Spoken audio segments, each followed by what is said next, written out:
Salomon, d'entrée, c'est une fourmi qui appelle les autres fourmis à rentrer dans les abris parce que l'armée de Salomon arrive, de peur, sans le faire exprès, de piétiner les fourmis. Donc au chef d'État, les temps sont finis de penser qu'à votre région, de penser à votre cadre, de penser à votre ethnie, de penser à votre religion ou à votre région. Le temps est venu d'être comme cette fourmi, d'être ouvert à tous et de protéger tous et de penser qu'un mal qui peut toucher un voisin, ce mal rentrera chez nous. Inéluctablement, il nous touchera. Bismillah ar-Rahman ar-Rahim. Alhamdulillah Rabbil Alamin. Wa salatu wa salam ala Muhammad wa ali Muhammad. Je reviens de Damas, du Liban, et ce fut un voyage des plus agréables,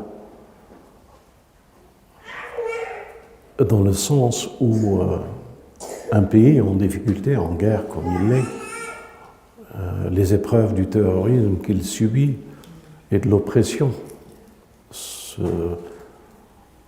pays, toute l'oppression qu'il vit, les difficultés économiques que nous pouvons constater, la gestion du pays a du mal, comme tous les pays du monde, comme en France, comme le Liban, comme partout dans le monde, il y a une crise internationale, une crise économique, etc., etc. Mais en plus, eux, ils ont en difficulté l'exportation du terrorisme par l'Occident pour affaiblir ce pays. Donc, malgré toutes ces difficultés et toute cette oppression que les gens y vivent, nous ressentons rahma. Dès qu'on franchit les frontières du Liban, de Damas, enfin de la Syrie, malgré toute l'oppression, tout, on se sent dans la quiétude, la sécurité. On sent l'amour véhiculé, transmis et partagé avec ce peuple qui subit tout. Malgré tout, Dieu lui a donné une compensation. Et on se sent en paix dans un pays et un milieu en conflit. Ce qui veut dire que ce n'est pas l'extérieur qui influe l'âme et la sécurité et la paix de l'âme. Je me sentais en paix. Et c'est tellement en paix que je me demande s'il n'est pas bon que je ne résiderai pas dans des pays où on sent la paix, le peuple. Bien sûr, je ressens la même chose pour l'Espagne. Je ne ressens plus rien pour le pays où je vis actuellement. En France, je ne ressens plus rien tellement il y a d'animosité, de contradiction avec ce Covid qui amplifie les antagonismes avec la politique anti-islam, des revendications ouvertes. Et on disait il y a quelque temps, jamais plus ça. Et on est en train de voir qu'en France, on se prépare à un pogrom contre les musulmans. C'est un mot trop lourd de le dire. Il ne sera pas dans le pogrom comme les Juifs ont vécu, et il sera bien sûr moins ouvert, mais on sera touché, on sera exclu, on sera visé, on sera. Dieu merci qu'il y a en Europe d'autres pays. L'Espagne est un pays frère, un pays accueillant, un pays où on se sent en sécurité. Et je me demande si je ne vais pas vivre complètement mes derniers jours en Espagne ou au Moyen-Orient, ou bien sûr mon pays d'origine, l'Algérie. Mais je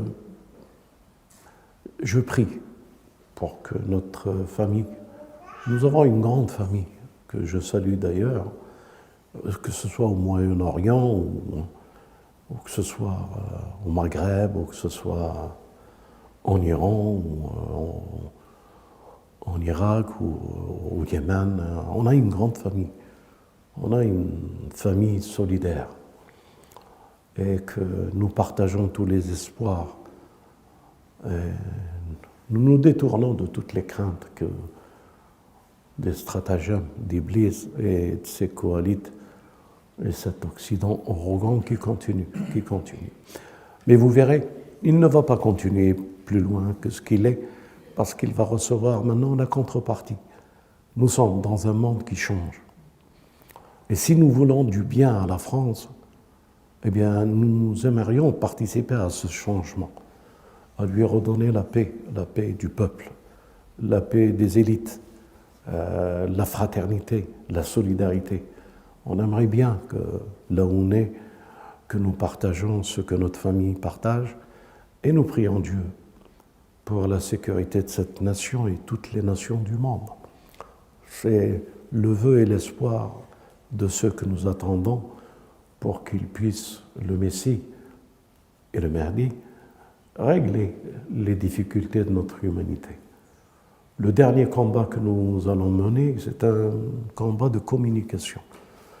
Que celui qui arrive à déceler la parole créatrice, il pense l'avoir détenue par l'intelligence artificielle et il multiplie le travail qu'ils ont à faire pour arriver au dégel final, pour que la parole soit exécutive, paradisiaque, et que nous l'avons, cette parole, et si Dieu nous permet de la partager, de la recevoir de notre guide, de notre imam, de la recevoir par Sayyid Ali al-Khamenei, hafadha Allah, sallallahu ala Muhammad wa ali Muhammad. Eh bien, que Dieu nous assiste pour que notre parole soit créatrice. C'est le summum. C'est le summum de la science et de la connaissance. Lorsque la parole devient créatrice, elle devient ce que nous croyons. Bien sûr, pour arriver à cet état-là, il faut subir. Et dans la difficulté, nous subirons, tel que Dieu nous l'a dit, les épreuves, nous les aurons. On sera touché par les épreuves de la famille, des enfants, de nos femmes, de notre commerce, de la perte de voir la perte de l'équilibre mental chez nos enfants, ce que nous pensons être un déséquilibre mental. Mais le Coran le dit textuellement. Nous devons affronter et prendre ça à la mesure où, si c'est une épreuve de Dieu, quel bonheur, Dieu, tu t'adresses à nous en nous voulant nous élever par de telles épreuves. Nous les acceptons. Et Dieu nous assiste pour que nous soyons endurants et que nous nous soutenons dans notre famille unie, la famille de notre humanité, la famille de nos proches et de l'humanité tout entière. Ceci dit, je vous ai habitué à monter de niveau dans la spiritualité. Et si le niveau commence à être bien saisi, vous comprendrez beaucoup mieux les choses. Et à mon esprit vient l'histoire de Salomon. Salomon, d'entrée, c'est une fourmi qui appelle les autres fourmis à rentrer dans les abris parce que l'armée de Salomon arrive, de peur, sans le faire exprès, de piétiner les fourmis. C'est un souci de islah de sa communauté, c'est un souci de préserver, de protéger sa communauté, que cette fourmi prend la parole. Mais si Dieu nous l'a mis dans le Coran, là, en premier, c'est parce que la responsabilité, les responsables, la responsabilité, ceux qui sont au pouvoir de la nation et des nations, j'appelle les rois, les présidents à écouter ce message. Ceux qui ont le pouvoir, leur premier devoir, c'est la sécurité de la nation. Leur premier devoir, c'est de penser que rien ne peut toucher les membres les citoyens, les membres de telle ou telle nation et leurs responsables, leur roi, leur président doivent avoir ce principe, le principe de cette fourmi qui cherche à protéger les autres fourmis du danger que peut venir de cet extérieur et de cette armée sans le vouloir faire exprès, piétiner et donner la mort aux autres fourmis. Alors, où est-ce qu'elle est, cette fourmi, dans les chefs d'État que nous avons? Où est-ce qu'elle est, cette fourmi, dans les rois et les royaumes et les royautés que nous avons? Est-ce que cette fourmi pense au genre humain ou cette fourmi royale ou présidentielle pense régionale, pense à ceux qui sont proches d'elle? Cette fourmi, elle a pensé à tous les autres fourmis. Elle n'a pas pensé à sa tribu. Elle n'a pas pensé à sa région, à sa nation. Elle avait un esprit ouvert comme celui de son khalifa. Et lorsque son khalifa l'a entendu parler, le khalifa de Dieu lui a transmis un baiser d'amour, un sourire en sa direction. Et c'est ce sourire que nous voulons avoir, cette satisfaction de ce Dieu, de ce khalifa, de cet imam, de ce Messie que nous attendons. Donc, au chef d'État, les temps sont finis de penser qu'à votre région, de penser à votre cadre, de penser à votre ethnie, de penser à votre religion ou à votre région. Le temps est venu d'être comme cette fourmi, d'être ouvert à tous et de protéger tous et de penser qu'un mal qui peut toucher un voisin, ce mal rentrera chez nous inéluctablement, il nous touchera. Donc c'est dans la sécurité des autres que nous devons agir. Un clin d'œil à ceux qui nous dirigent et à ceux qui sont dans les royaumes et qui ont la main mise sur les peuples. Un clin d'œil de sagesse et de partage avec eux cette réflexion. Mes frères et sœurs,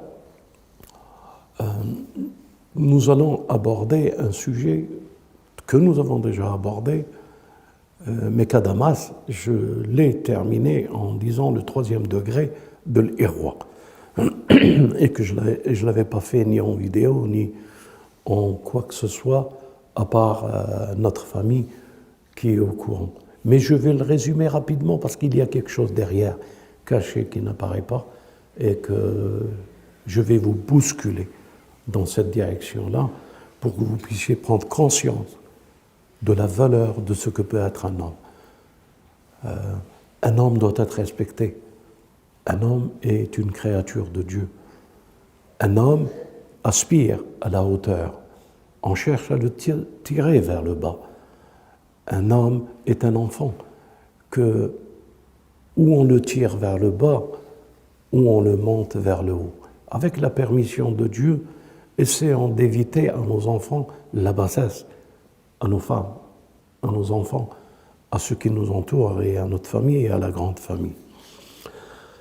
Je dis cela parce que, au commencement, les enjeux étaient les suivants déjà à la Genèse. À la Genèse, lorsque Dieu dit aux anges, je vais créer un homme, une créature dont eux, leur fonction, je ne sais pas comment le dire pour que ce soit clair dans l'esprit de nos jeunes, ce message est pour eux.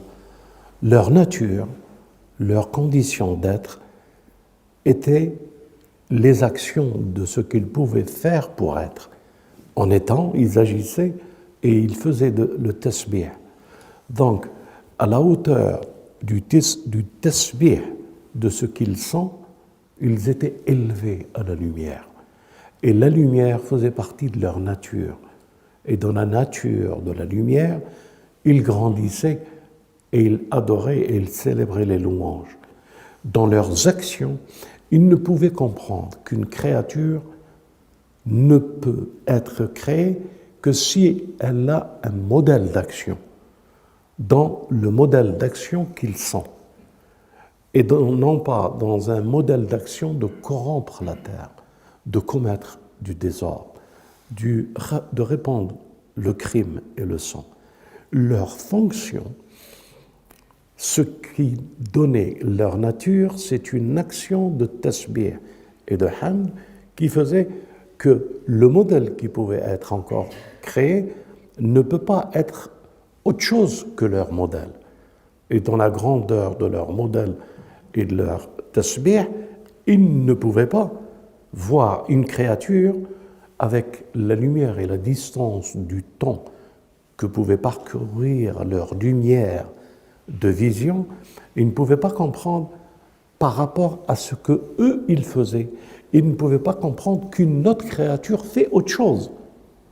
Donc, les anges, lorsqu'ils ont vu la créature, ils n'ont pas vu, ils n'ont pas compris qu'une autre créature qui va être créée doit faire. Et qu'est-ce qu'elle peut faire de plus, cette créature, que ce qu'ils font eux dans leur action, de ce qu'ils faisaient dans l'adoration et dans l'action du bien. Je voudrais vous résumer ça parce qu'il y a un secret là-dedans qu'Inch'Allah, que je vais vous lire et vous allez saisir qu'est-ce qui se cache derrière la Genèse et pourquoi ce récit est trop puissant. Nous avons une deuxième créature, je l'ai expliqué, c'est le jeûne. Dans l'action de ce qu'il faisait et l'adoration qu'il faisait, dans la vision qu'il avait, dans l'arbre qu'il se nourrissait, de l'intellect, il pouvait participer au temps d'une action pour l'amener dans la vision et le paradisme des anges, du paradis et de l'éternité, al-khuld, lui devenir éternel. Donc, de cette analyse-là, lui, il comprend que c'est une action, et dans cette action de l'intellect, de la recherche, du développement, il pouvait avoir un temps et pouvoir arriver au niveau où il est. Et là, Dieu crée une créature. Cette créature, les anges qu'ils ne comprennent pas, mais qu'ils aimeraient comprendre et voir, et voilà une créature dont la différence avec le jeûne, le feu et la terre. Mais vous n'avez pas encore compris en quoi ça consiste la terre. Qu'est-ce que Iblis a compris quand il a dit « Je vaux mieux que lui, je suis de feu et lui de terre ». Vous n'avez pas encore saisi ce qu'il veut dire par là. Vous allez voir, quand vous allez saisir le sens caché de cette révélation, vous allez être bouleversé tellement que la science, elle nous propulse à des niveaux que nous ne pouvons soupçonner. C'est ça, la gnose, la révélation. C'est ça, ceux qui savent et ceux qui ne savent pas. C'est ça, rechercher, tadabbur, tafakkur, dans les signes pour y arriver. Et c'est dans les signes et les analyses de ce que la parole de Dieu éveille, est une action, est une création que nous allons comprendre. Donc, nous avons une troisième théorie. Cette troisième théorie, elle est bouleversante. Dieu a décidé d'être représenté. D'accord, on a compris que Dieu a dit khalifa. Mais qu'est-ce que ça veut dire, khalifa? Par rapport au jeûne. Qu'est-ce que ça veut dire, khalifa? Par rapport à l'ange. Pourquoi l'ange n'est pas khalifa? Pourquoi le jeûne n'est pas khalifa et son refus d'Iblis de se prosterner devant Adam? Eh bien parce que dans le khalifa, il y a une autre notion de la créature. Et qu'est-ce que c'est que cette autre notion de la créature? Qu'est-ce qu'il a? Eh bien, Dieu a dit à Adam, comme vous le savez, le Coran nous le dit, dis-leur ce qu'ils sont, anbi'hum bi asma, dis-leur leur nom. D'un seul coup, 100 ans mesurable, il n'a pas appris avec un temps mesurable. Il a appris l'infinité d'une action de lumière de chaque ange.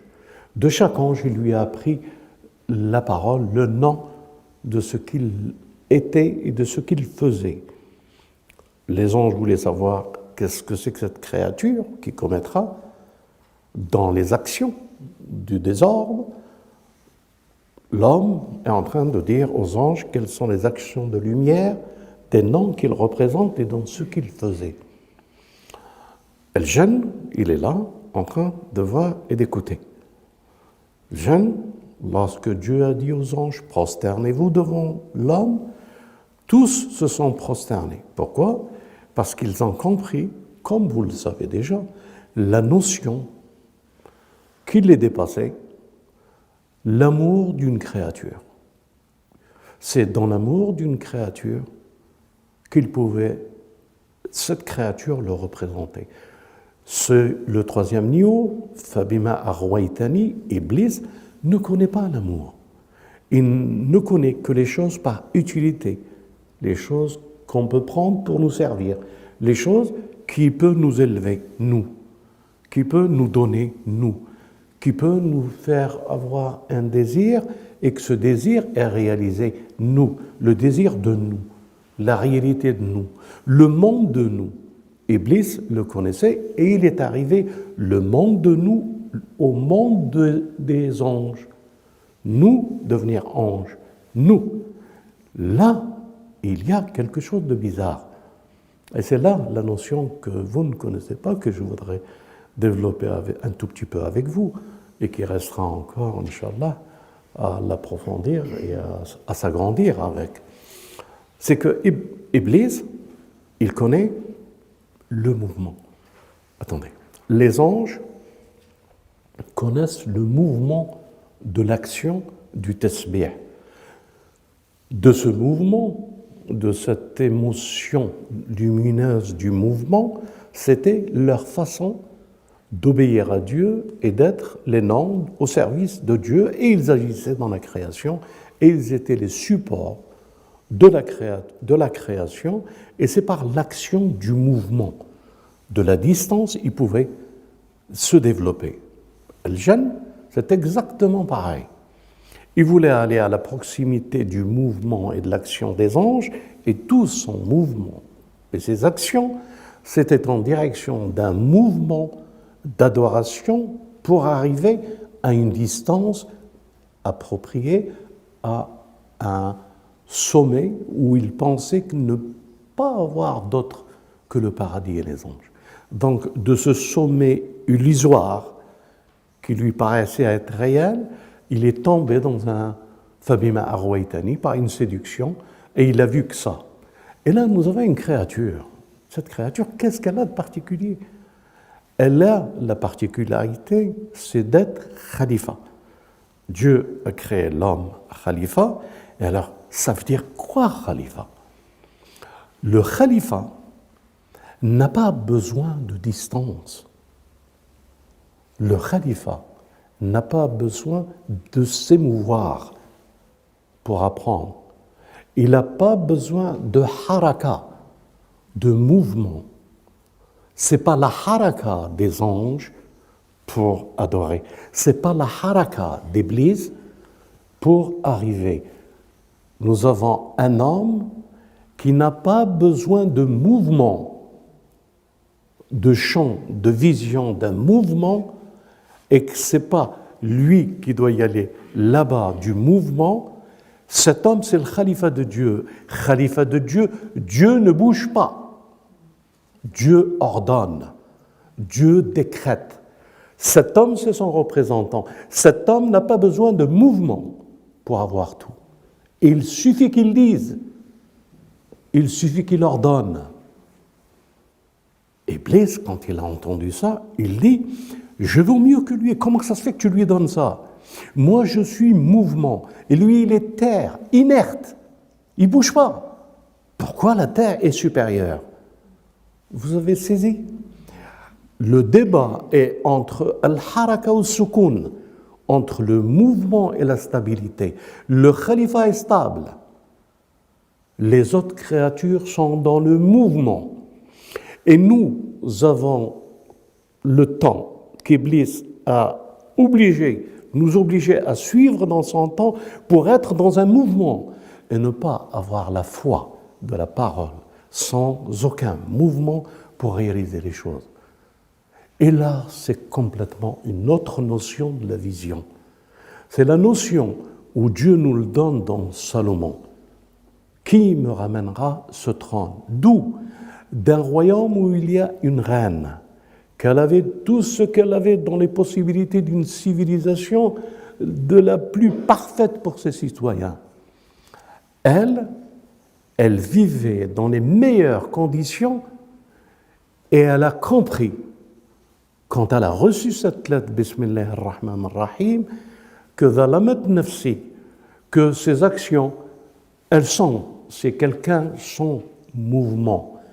Et nous sommes devant un débat, et là Dieu nous explique tout, mais nous ne pouvons pas l'avoir saisi, ou nous saisissons qu'un bride de la connaissance de ce que nous devons avoir. Qui pourra me ramener ce trône? L'Afrit, il dit, Amin Qawin, puissant, confiant. Il a dit, avant ton mouvement que tu te lèves, la puissance qu'il avait, c'est dans le mouvement. Ça, c'est qui?